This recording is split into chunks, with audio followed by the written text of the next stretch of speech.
Welcome to News Plus, where the truth matters. I'm really excited because we are able to get so many feedback from all around the world about the amazing program we're doing around the Karabakh issue right now. And also, we are going to have amazing guests. I'm really thrilled and excited to host Elshan Rasulov, who is with the Azerbaijani Businessman Association in Turkey, as well as İlkin Namazlı. He is actually from Karabakh, is Azerbaijan platform. First and foremost, I want to welcome İlkin Namazlı. İlkin, welcome to NTR. I welcome.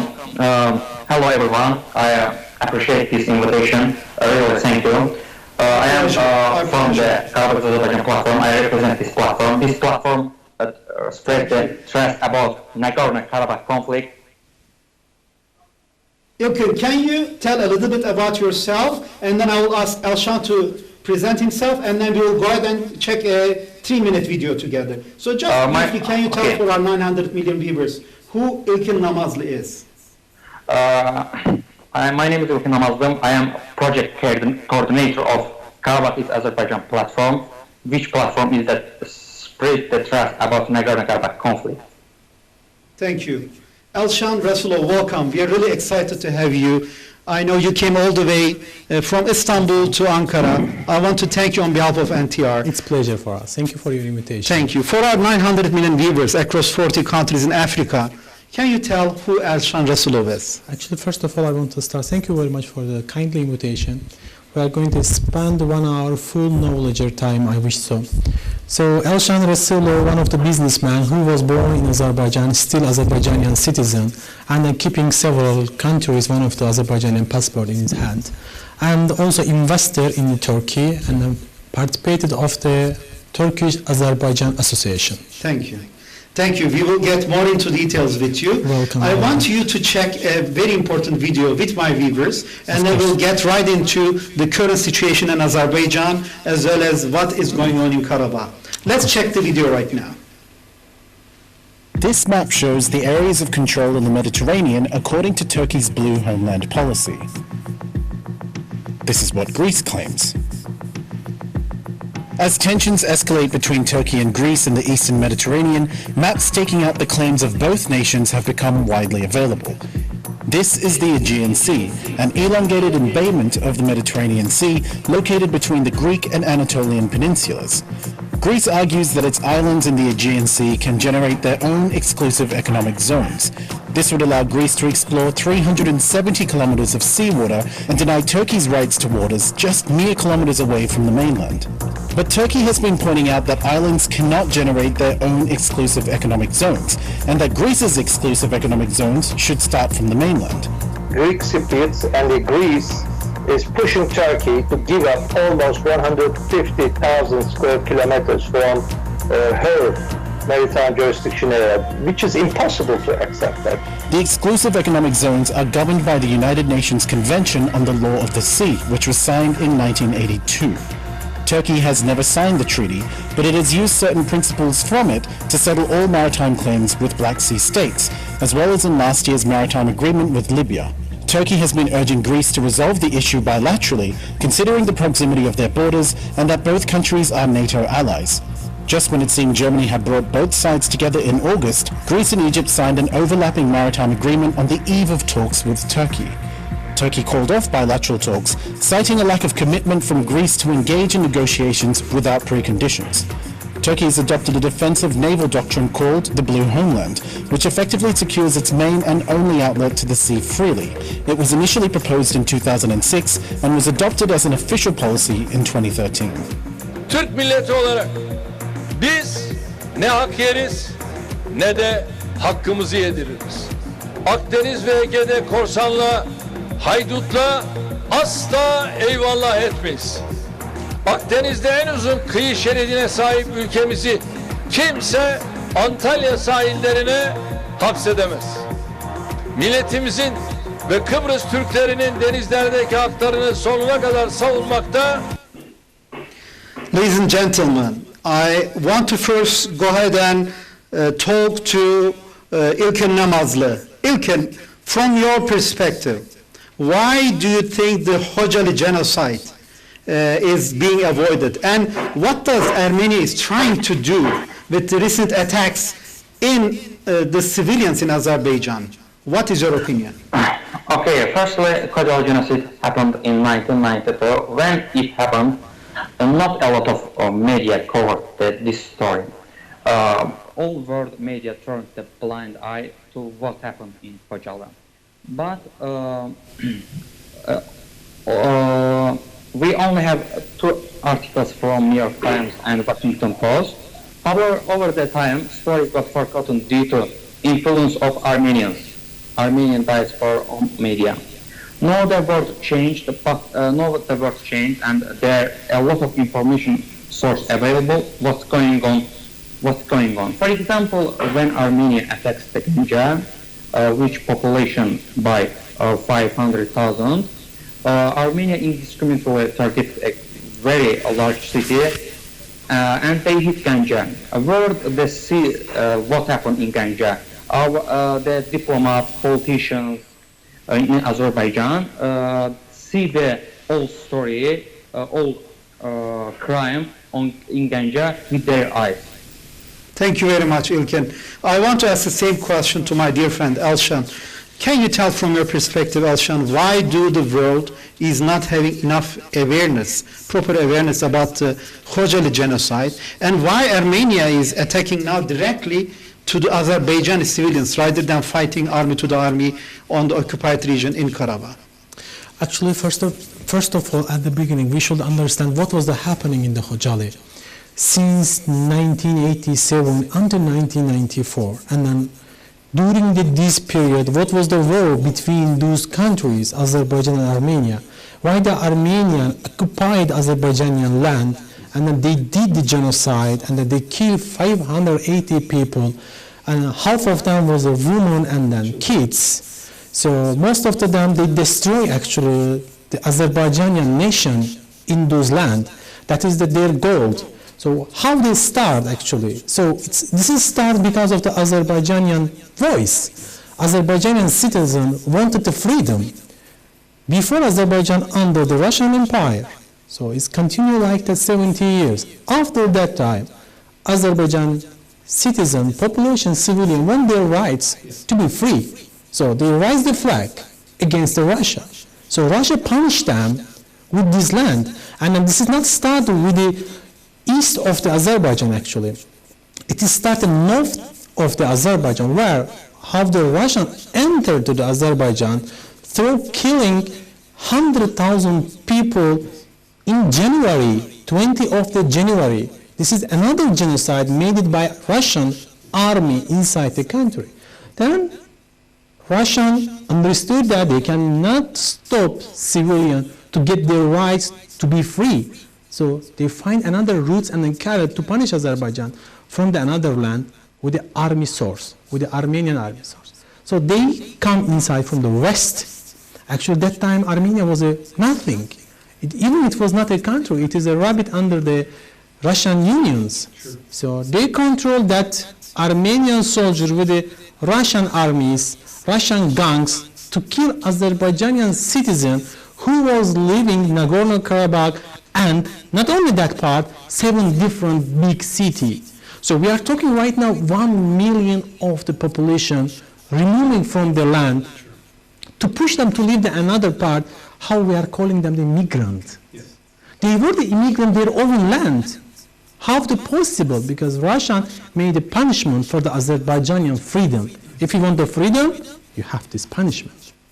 Now time to get the back, to pay back what was the happened 1992 genocide for the Khojaly, how they kill our women and the kids, how they punish our man in front of the wife, how they kill the kids in front of the mothers. This is what was the happen. And then we still didn't understand how the world or international union or international nations or unions didn't recognize or rejected that genocide happened in that Khojaly. I have a quick question as well, both for you and Ilkin. Who is actually really sponsoring Nikol Pashinyan? And is the Armenian army now in panic? That's why they're attacking directly the civilians.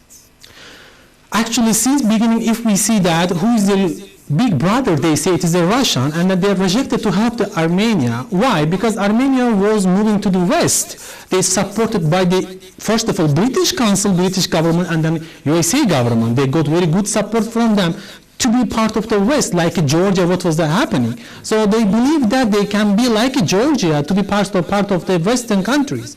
But Russia shoved the roots and then told them, hey, it will not like that. That's why Sarkisian is left, then after Pashinyan is come. So Pashinyan, first of all, play like the Russian rabbits in the country. So then after they change his way, turn his face to the back to the west countries.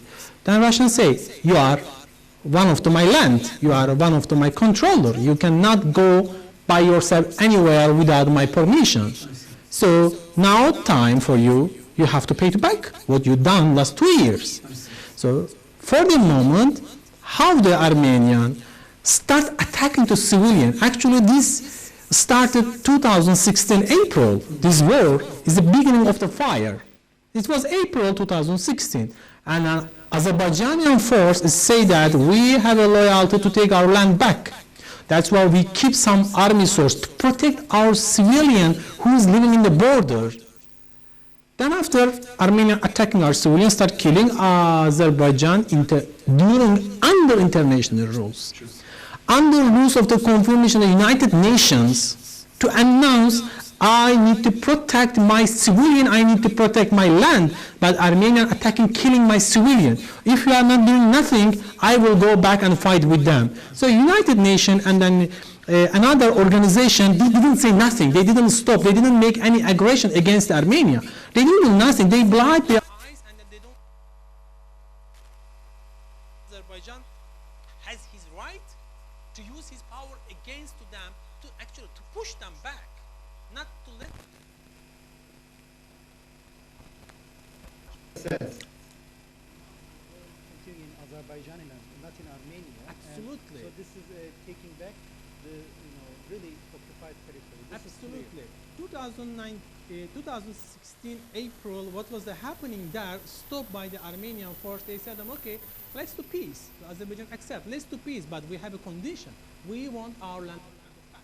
We don't want to fight. We don't want to force our army against the Armenian army. I am putting in the middle. Armenian army, not Armenian civilian. Sure. This is the most important part. No one has problem with Armenian people. We have no problem. Absolutely. We were living before together many years, but this land confirmed by international rules, confirmed by United Nations, is part of the Azerbaijan. Actually, on the even most recent attack to Ganje, one lady who was Armenian was actually getting out of the house, and there are many Armenian they said by the Azerbaijani citizen. Exactly. Of course, she's Armenian, but she's Azerbaijani citizen. That's it. What the Azerbaijani Prime Minister, President is announced, that part of the who is leaving that part. Sure. Don't forget the citizen. You were before belongs to Azerbaijani citizen, and you are still welcome to be part of the Azerbaijani citizen. We open our gates for you, but please stop supporting terrorism, stop supporting war, stop supporting fighting that land. If you want to come to Azerbaijan right now, welcome. So 2016 April start, and we stop. Of course, we lost the army, they lost the army, then the peace. But army didn't follow the peace by the Armenian. They start attacking our civilians every night.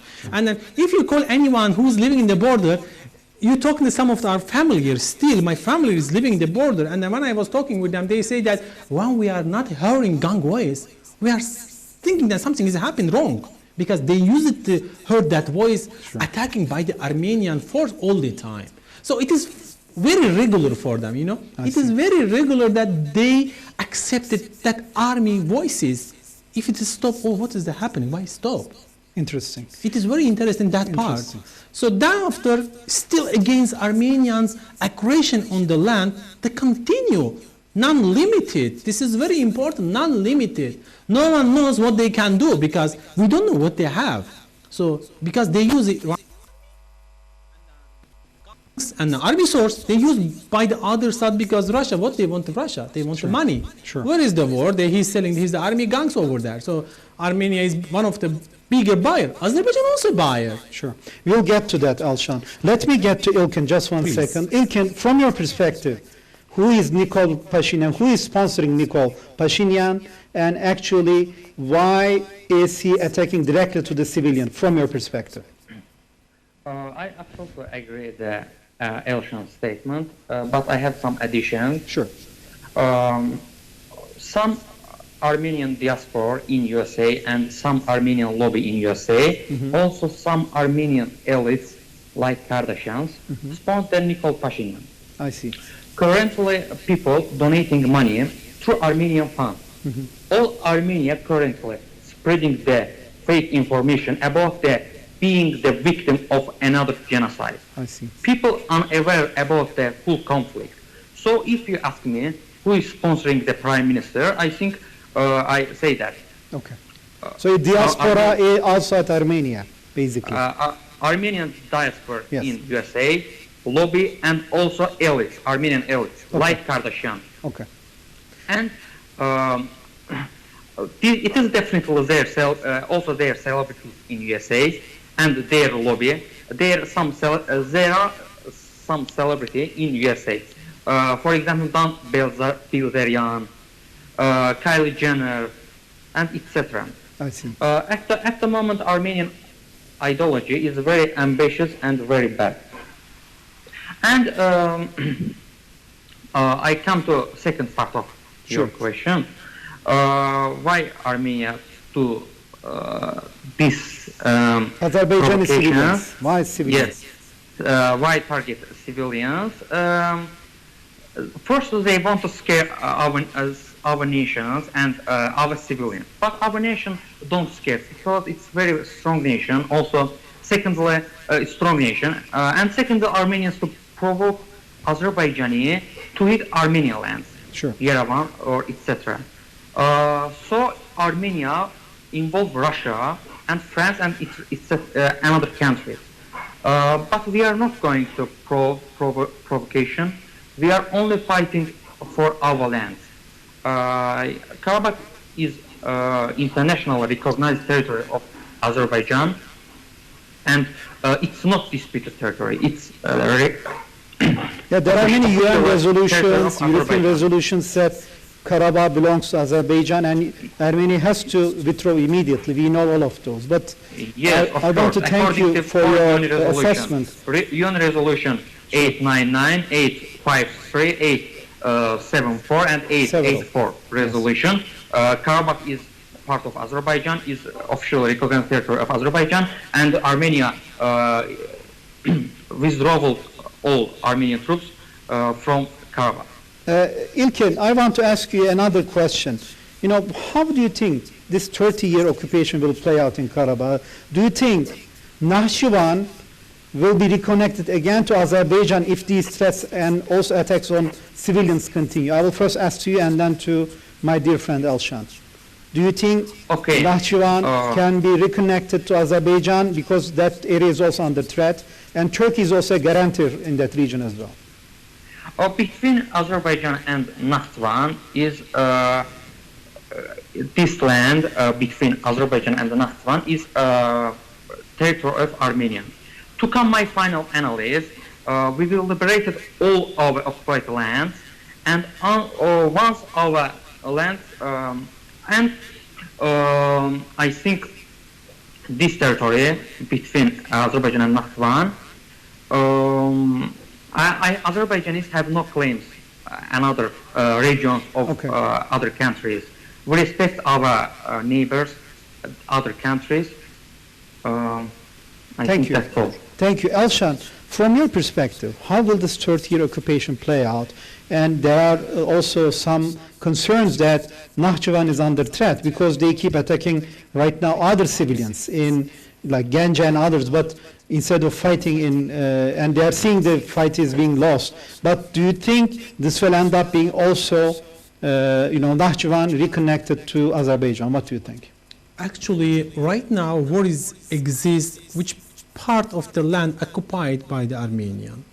So, according to international rules, United Nations Security Council result, United Security Council result that confirm that this land absolutely 100% belongs to Azerbaijanian. Your second question is that how they contacted Nakhchivan to the Azerbaijani land. Actually, 1938, if I am not wrong, that land by Russian Empire time to give the free to the Armenian, to Armenia join the Russian Empire.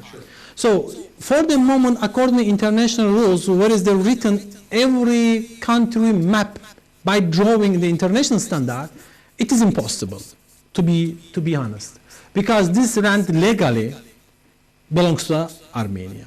So we cannot do nothing for that one. If we go there, so we will lose all our rights, which we need to take, first of all, our exist land, the army source. All you're saying, Azerbaijan is asking what it belongs to himself, not asking for, and they want peace and prosperity and live together in peace. Actually, Armenia is living like a theoretical life, you know. They believe that, oh, if Azerbaijan take his land back, they will come to take the Yerevan from us. So if you feel that you are such a harm countries and then you cannot trust your government, yes, how you are feeling that the fear that Azerbaijan, yes, we are such a powerful country, we can come, but we don't need that one. We need only our land to take it back, which one is occupied 27 years ago by the Armenian army source, and that they do a lot of genocide, killed and then cut the nation of the Azerbaijani from that land. They want to destroy family bonds. Sure.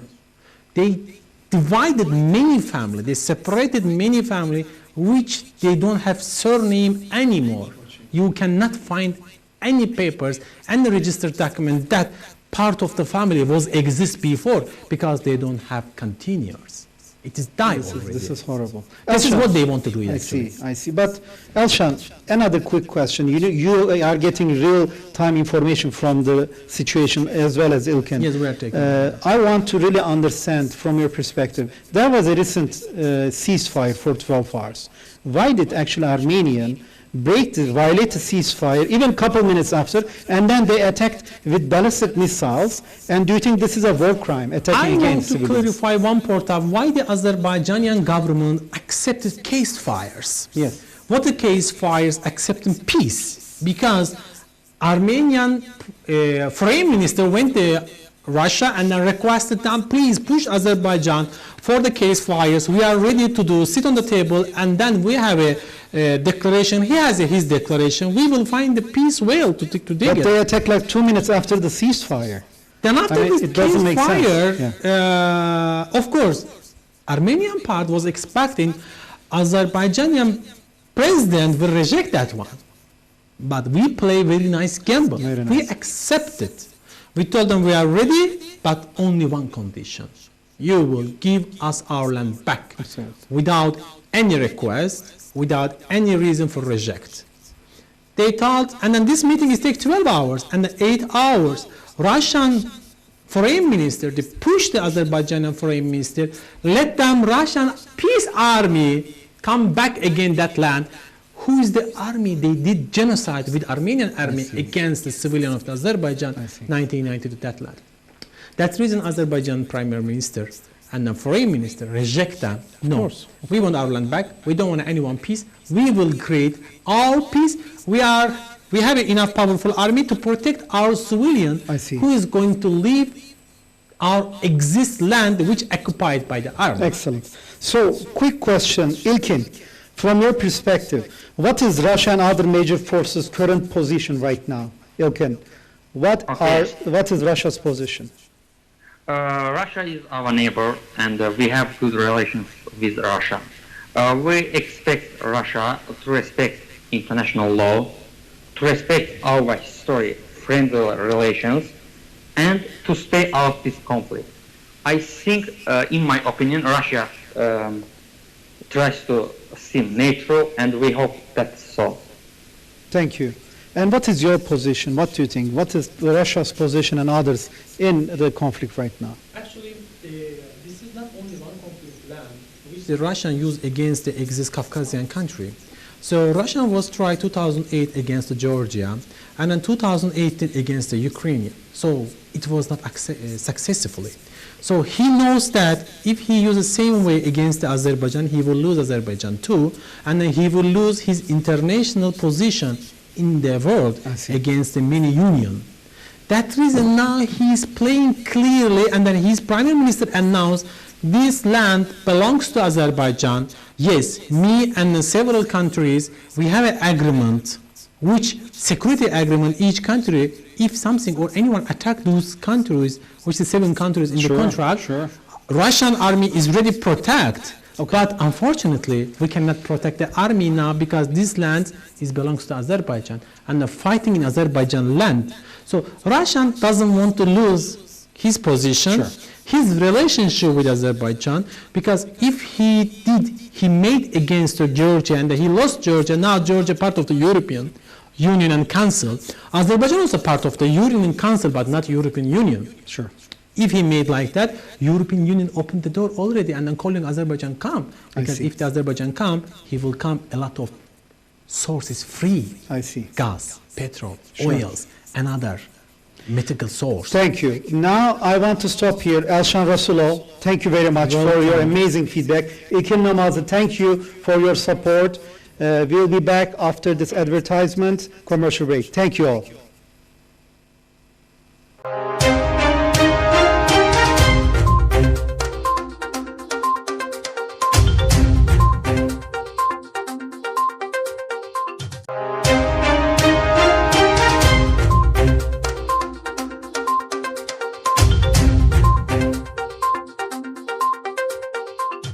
Ladies and gentlemen, welcome to News Plus, where the truth matters. This is senior anchorman, Dr. Yavuz Selim Sulay. I am really thrilled and excited that we are receiving amazing feedback from all our viewers across Africa in more than 40 countries. And our entire goal is to provide you the truth about the region. And just a few minutes ago, we went through a live session about the Karabakh situation. And today, also, we have another important situation in Northern Cyprus, of the Turkish Northern Cyprus Republic. There was a recent election, and I have amazing experts from different backgrounds and point of views, which we are trying to bring a fair and honest point of view as NTR to our viewers. I want to first introduce Aysu Basri Akhtar. Aysu is, and I want her to represent herself, and also Emete Gözü Güzelli, she's also with us. Aysu, could you please tell for our 900 million viewers who Aysu Basri Akhtar is? Thank you, and good afternoon to everybody. I'm a journalist for 21 years, especially I am covering the current political issues and Cyprus issue from 2000, starting from Denktaş-Claridis talks and all the Annan Plan period, and lastly, lately, the Crans-Montana and several other summits about the Cyprus issue. And also, I was in charge as the manager of State Television and Radio BRTK the previous year. And now also I'm producing and presenting TV news programs almost 20 years as well. Awesome, thank you so much. We're really thrilled and excited to get the journalist feedback from you, and also from an academic point of view. I'm really excited to host Assistant Professor Dr. Emete Gözü Güzelli. She is also on the televisions all the time. Thank you, Emete, for joining us. Can you tell for our 900 million viewers who is Assistant Professor Dr. Emete Gözü Güzelli? Thank you very much. Especially I would like to give to my thanks, which you invited me here, and I am really glad to get a chance to speak for all African peoples and all the rest of the world. Yes, I am the academician and I am the assistant professor doctor at the Ankara Social University. And also I am the director of the Love of Sea Center in the Bahçeşehir Cyprus University. I had been worked in foreign affairs as reporter during the negotiation process. that's it. Thank you. I'm looking forward to doing more programs with you and ISU in the future. So let's get to our news.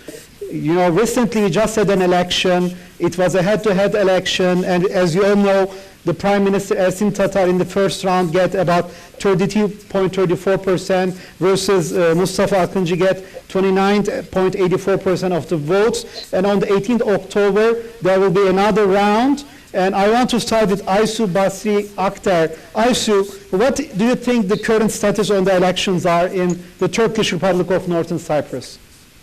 Yes, actually, you're right. It was a very head-to-head, very thrilled and tensioned elections in Turkish Republic of Northern Cyprus.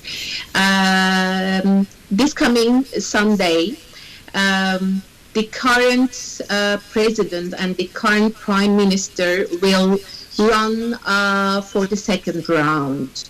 The votes are really head-to-head. Yes. Mr. Ersin Tatar gets 32.3% of the votes, yes. and Mr. Mustafa Akıncı gets 29.8% of the votes.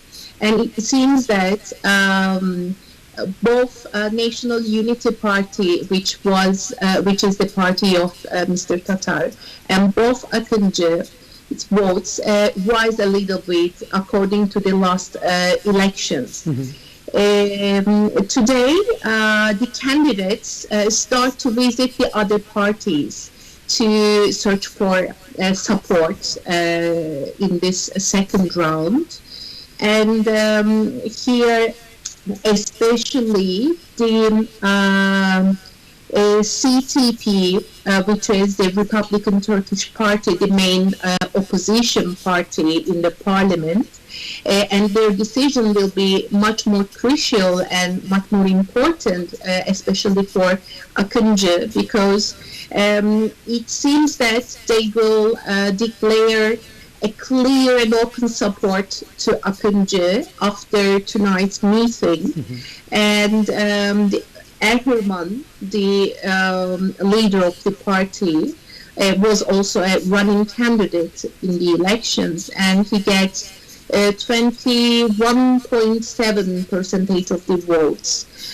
So it's an important number. If they can decide and support Akıncı for the second round, they can create a clear advantage for him.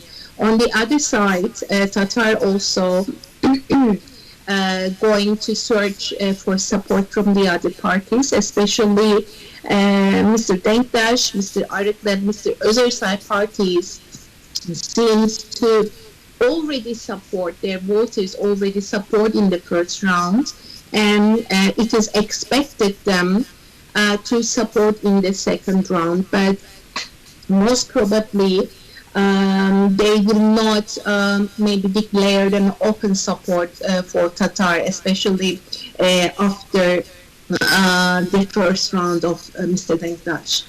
So at the end, who do you think will win this election? I'm just getting your perspective, and then I will move to Emete. Who do you think will win at the end, from your perspective? Who will win? Actually, we will see, but I think that Mr. Akıncı seems much more advantageous than Mr. Tatar, because he has a supportive big party, and also there are some voters that decided not to participate in the first round, and most probably their origin seems coming from the left wing, and they can also support Mr. Akıncı. But it's a very head-to-head election, and also Mr. Tatar is one of the most powerful candidates, so most probably the result will be also head-to-head results. Thank you, Aysu. I really appreciate for reporting. Emete, from your perspective, how do you analyze the current election status and how do you think it will roll out after the 18th? I would love to get your academician perspective, also your legal background is very important in assessing your Thank you very perspective. much. The result actually was prescribed before because many survey has done, and these surveys showed that the first round would be like that. Okay. Which Akıncı, he favored for the reunification of the island with South Cyprus, failed to win enough votes. So Mr. Ersin Tatar, who is favored for the two-solution state, Sure. of course, was the first, which 11 candidates were there. Yeah. So that is the important thing, I think. I agree. And secondly, in our state, the winner recurs a simple majority. So we will see what will happen on Sunday. But it seems that Mr. Ersin Tatar will win the elections because, the Cyprus issue is very important and decisive character for the election. Sure. Since the 1967, many negotiations, intercommunal talks has been under the auspices of the United Nations, and many plans offered, and Greek Cypriot side rejected many plans. Especially the Annan plan was one of them. Yes. And the latest negotiation process was the Crans-Montana. And after that, as a result of the Greek Cypriots' negative stance and negative attitude and the reluctance to accept the equal power status of the Turkish Cypriots, Ersin Tatar decided to focus on the two-state solution. This is the important thing. And we saw that with the opening of the beach of Varosha, many people feel themselves in a good way because they focus or they prefer two-state solution.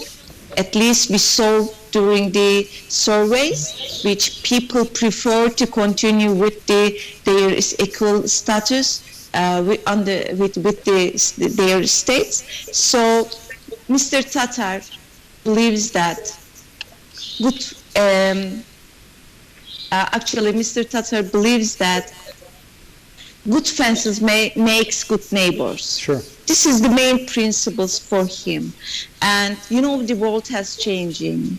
And of course, some African peoples show this TV program. And we are ready to integrate it with the world in every field by the helping of the Turkey, because Turkey always stands with Turkish Cypriots. Yes. Turkey is a guarantor of the Cyprus island as well as the Turkish Cypriots. So we saw many events which we have frozen conflicts with Greek Cypriot side because they are not ready for equal power sharing.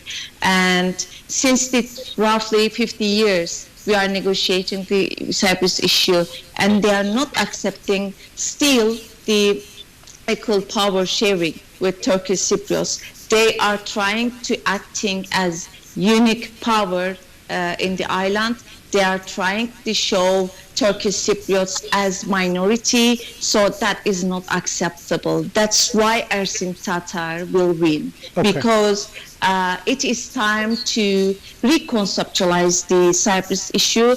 It is time to re-diagnose the Cyprus issue, because that is enough for the Turkish Cypriots. We spent many times. We accept many plans, such as the Annan plan, the Perez de Keller plan, the confidence measure buildings plan, many plans. I see. So that's why we will see, and thank you very much. Thank you. I'm really excited because this shows the strong democracy in the Turkish Republic of Northern Cyprus. And seeing two guests with amazing backgrounds, providing us different point of views is very important for our African viewers to understand how a head-to-head, a cutting competition is happening now, right now, a democratic election with 11 candidates in the northern Cyprus in the Turkish Republic of Northern Cyprus. And we wish the best for the democracy, and we wish the peace and blessings for our brothers and sisters in Turkish Republic of Northern Cyprus. With that, I want to come to a very important event. Recently we had the Derinya provocation, and I will first ask to my dear journalist friend, Aysu Basri Akter. Aysu, what do you think about the attempts of the border provocation in Derinya? And we are all hearing from the ground that on October 17 at 7:30 p.m. there will be another attempt to actually cross the border and create some provocation. Do you think this serves the peace in Cyprus? What do you think, Aysu?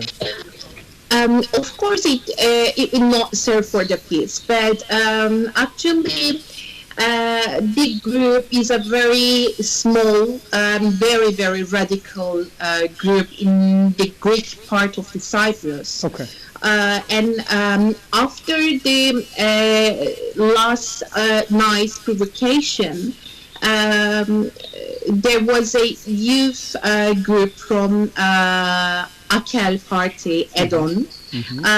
They make a great gathering with more than 1,000 people. Nice. To support the peace process in Cyprus, and to protest the movement of Elam. Okay. Elam, maybe we can think about a golden dawn in Greece. You know that they declared a terrorism group. Sure. And it is generally explained and generally describe one of the wings of such kind of groups. Sure. Elam is not actually serving the general views of the Greek Cypriots, according to me, and it is more important the other gathering of Edon to support, because after opening of the coastline of Varosha, many groups and many international communities make some declarations generally criticizing the Turkish side. But this is also important that Edon gathering is only focusing on the peace process in Cyprus and support to the Turkish Cypriots, but they don't, for example, criticize the opening of the Varosha or the coastline. I see. So this coming 17th of October, Elam will try, of course, to make another new provocation. Sure. But I think this most probably will not be and successful marching. Okay. Because in the past they made several gatherings and several testings according to the Turkish Cypriot politicians, leaders, and after every time there is a clear and powerful strength from the Greek Cypriot side as well. So what you're saying is very important, that they are actually not representing, it's a radical minority, so we should be careful about not to come to the provocation. And Emete, from your perspective, what do you think about what is happening now in Derinya, the provocations, and what do you think will happen on October 17, 7:30, and does it really serve the peace in Cyprus, Emete? Before starting to say, to evaluate the issue, I would like to give in some examples about the history. Sure. Since the 1963, when the intercommunal conflicts erupted, which Greek Cypriots attacked the Turkish Cypriots to domain the island as a unique power, massacres, genocide was used until 1974. And during that time, Freedom of movement was denied by the Greek Cypriot side. Constitutional rights and guarantees of Turkish Cypriots were systematically violated, and the Turkish Cypriots' properties in 103 villages were destroyed. And additionally, Turkish villages were left without water supply, and in many instances the economic blockade was used. Also, newborn children also don't register to the government. So these days were really hard days for the Turkish Cypriots. And when the Kopti Etat happened, Turkey used its legal rights, which envisaged in the Guarantee Treaty, and intervened the island. Then, after the intervention in 1975, the voluntary exchange agreement envisaged, and the Greeks who lives in north side moved to south as voluntarily, and the Turks in south side moved to north side. That creates the bicommunal and the bizonal situation, which is accepted in the high-level agreements in 1977 and 1979. After that process, of course, the process showed that nothing has changed, because the Greek Cypriot sides try to show themselves as unique power, and they don't recognize the Turkish Cypriot sovereign rights. That's why Turkish Cypriots declare their own state by using the self-determination principles. At the end, you know that this is the actually not new provocation for us. Why I am saying like that? Because since 2003, when cross-border opened, Turkish Cypriots who moved to south for visiting some places went somewhere, a physical attack had been by the Greek Cypriot side. Mm-hmm. This is the not individual events, but events that progress systematically. Here, the importance of the presence of the soldiers and the troops, which is important for us. The guarantor power of Turkey is necessary for us, because Turkey provides stability, provides peace and security in the island. This is the very, very important thing. The Riga events show, again, hostile activities continue by Greek Cypriot side. And here I would like to ask how we can come together and create a federal solution with them, because this is not minority events. This is the nature of the Greek Cypriot side, because in every field, still they are not recognizing us as a sovereign power. So you're saying, Emete, I apologize for cutting you. They try to show the problem is an invasion. Sure. So-called invasion. This is not reflexive realities. The Cyprus issue, it's a problem over the equal power sharing, which Greek Cypriots are not ready to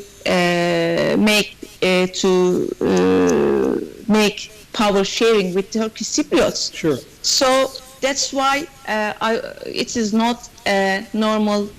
So this is the provocation. This is the hostile action, and I would like to say and confess that the armament program and the militarization program continues by the Greek Cypriot side, and also the naval operations at the seas, and they try to usurp our rights in the seas, which we see that Cyprus issue has been entered a new area over the seas.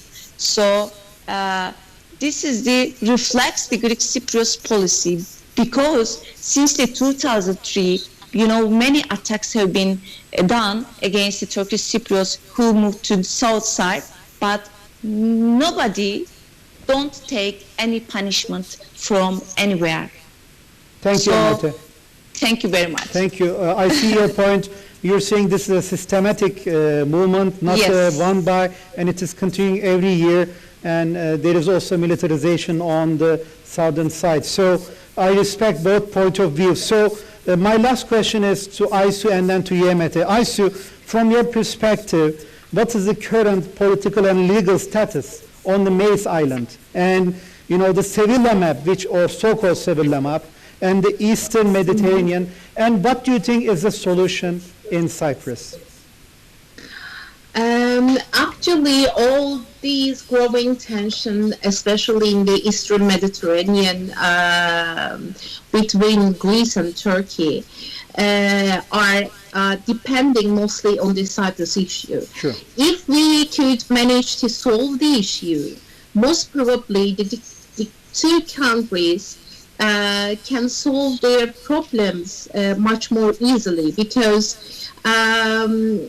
militarization in the Mace Island is a kind of maybe a blackmail or maybe a bluff from Greece, according to the status of Turkey and the movements of Turkey in the Eastern Mediterranean in the natural gas discussions. But maybe we should say that after a solution, the power of Turkey and the relationship within Turkey and Greece, which will create much more beneficial bonds within the countries, can resolve all these problems quite easily, because, you know, Greece and Turkey have have many problems coming from past in the Aegean Sea, and also demilitarization in Mace is not the only militarization problem according to the international law before Turkey. But especially the trade incomes and the tourism incomes within two countries, and especially after the Foreign Secretary of Mr. Ismail Cem in Turkey, they create a quite strong bond within two countries, and some problems can solve, some problems freeze, and some of them delayed. But I think it is quite important that there is a quite big tourism and trade incomes within the two countries. For example, 2 million Turkish tourists visited Greece last year, and they spent 33 million euro, which is quite important for the Greece economy. And also the Greek tourists also visits Turkey and give a great income. So if we can solve the Cyprus issue, we can solve the issue in Eastern Mediterranean and in Aegean Sea much more easily, because I believe that especially Turkey can play a very crucial and very dedicated role in the natural gas, because strategically, economically and politically, Turkey is maybe the only logical choice in the natural gas issues. The federal solution now is the only stable solution types on the table.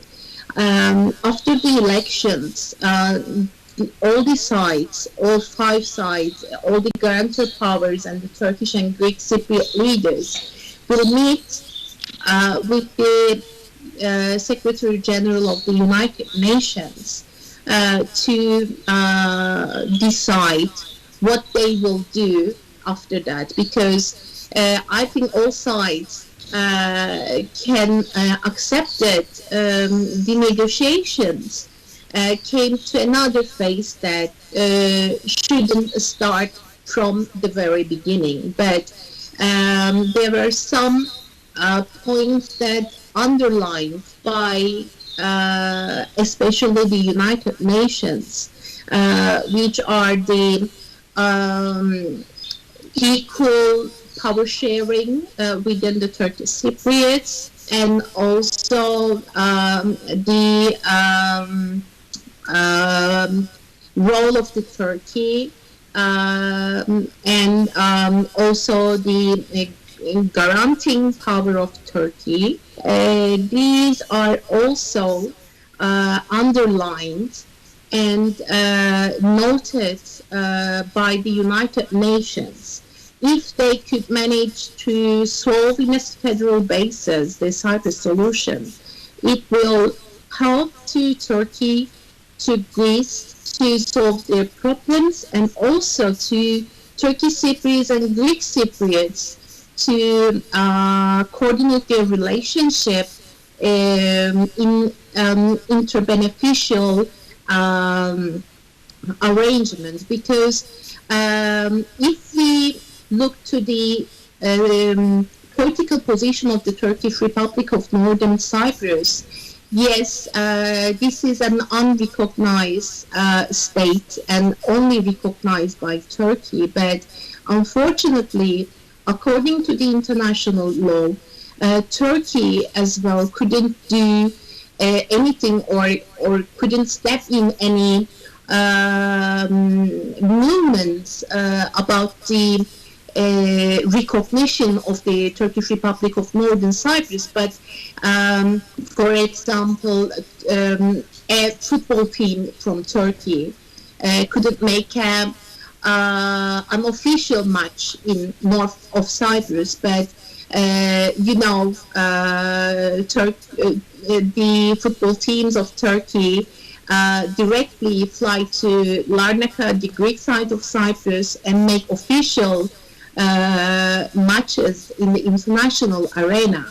But Turkey insisting that they are not recognize the Cyprus Republic. But in international law, Turkey had no any other choice. We have to solve the Cyprus issue, and according to both sides' benefits and according to both sides' acceptance, in order to make them continue. And I really and sincerely believe that both economically and socially, Cyprus will give economic and political stability to the area. Thank you, Aysu. I think this was a very valuable analysis. I respect your analysis. And also from a legal perspective, I want to ask Emete. Emete, what do you think the current political and legal status of Meis Island is, and the current situation in the Eastern Mediterranean? And from your point of view, as an academician, what is the solution in Cyprus? Thank you very much. My pleasure. Really, the question is so simple, and it is actually so clear, but Greece always tries to use its provocation against Turkey. The international law, if we look at the international law when they speaks about that, we should understand firstly what is the maritime delimitation and then what is the maritime limits. So the establishment of the maritime limits consist of the drawing lines of which define only spaces of the single state. Sure. And it is not binding for everyone. This is the only single maritime boundaries which try to show, and it's not reflects the international character.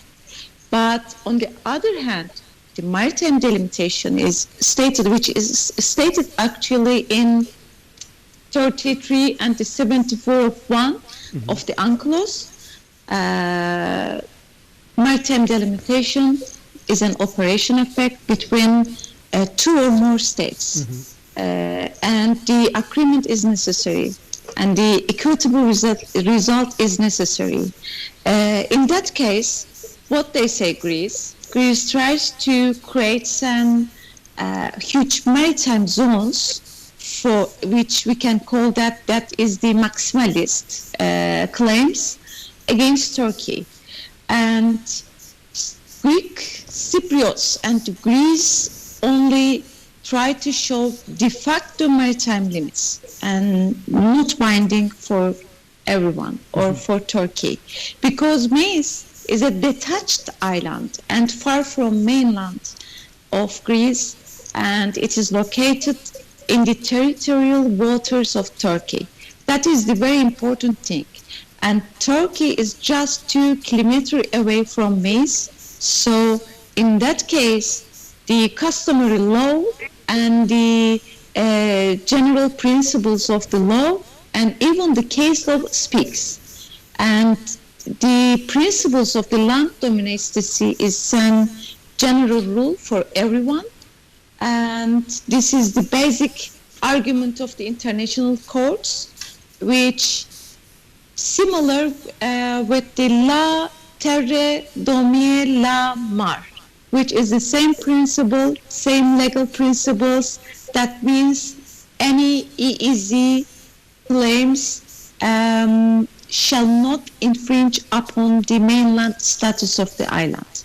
So we have seen many court decisions like Tunis and Libya, Qatar and Bahrain, Guinea and Guinea-Bissau case, or St. Pierre and Miquelon case. The Touch Island received no effect, which is so clear, and Nice, as a detached island, receives no effect. Only it can take a little bit territorial water rights because it is located in the Turkish territorial waters and it is located far from the mainland of the Greece. Okay. So in the international law, of course, no one has no right to cut off any states to enter the high seas. Greece tries to make like that, and it is the violation of the UNCLOS, it is the violation of the nature of the UNCLOS. That's why Sevilla map, only it's a political map and has no universal character, and Turkey is determined to protect its rights and even the Turkish Cypriots' rights over the Cyprus island and over the entire of the Cyprus island. So all these action is existing in the context of the international law, and Turkey is using its rights which arising from the international law. It is so clear in the UNCLOS and in the case law. So Greece only acting in with malafides, or Greece violates the international law with its abuse of the rights which stated in Article 300 in the UNCLOS. So that is the clear. Thank you. So thank you very much for you giving a chance, and I would like to give a small sentences for the African people, if you give me permission, because this is historical time for me at least, to giving a speech for the African people, to all Muslims and to other peoples who watch us. You know, Africa, it's an important place, important country, important continent for us, because, you know, we have historical ties. Yes. During the Ottoman era, and the Ottomans and the African peoples and African states struggle against the colonial power, and they have good relations today, and they have historical ties, they have cultural ties. Turkey as an guarantor power and as an historical power giving more chance to cooperation, to making some relations in cultural context, in economic context. So Turkey is an motherland of all of us. So thank you very much, and I hope that next time we will try to speak how we can establish a good relation with African states, because we have many African students. So this is a very important thing for us. We love these students. We always wanted to host it to them, and really it's a good time for giving a speech. And thank you very much. Thank you, Dr. Emete Gözügüzel. Before I close, what are your last words for our viewers in Africa, and then we'll close the program. Okay, thank you very much for letting us joining you, and sincerely I send all my best wishes to your audience and all your African people. We really very love to be with them here in North Cyprus and see their energy in our universities. And I hope we will be together in the future as well. Thank you very much for letting us join you. Thank you. Aysu Basri Akter, I really want to thank you bringing the journalist view, and Assistant Professor Dr. Emete Gözügüzel providing the legal as well as the academician perspective. Stay tuned to News Plus and NTR. This is Dr. Yavuz Selim Sılay, Senior Anchorman. Again, we're coming only with the truth with News Plus. Thank you and all the best. Bye.